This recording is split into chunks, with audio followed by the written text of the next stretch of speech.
Всім привіт, це компанія Автофокус, нове надходження. Ось така Камрюшечка 50-ка 2014 року. Автомобіль в дуже збереженому стані, має 108 тисяч миль пробігу, це приблизно 160 тисяч кілометрів. Має потоновану задню оптику, має камеру заднього огляду, чорна на чорному, в комплектації SE-шечка.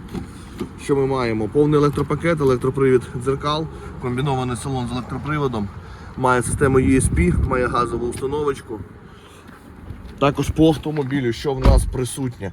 По автомобілю присутній повний електропакет керма. Ось наш 108 тисяч пробігу, має мультимедійний центр з блютузом, з хендсфрішкою.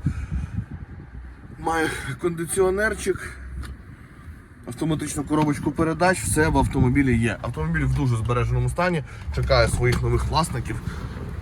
За адресою місто Київ, вулиця Михайла Гришка, 4А. Тому звертайтеся в компанію Автофокус, чекаємо вас на тест-драйві та перегляди. До зустрічі!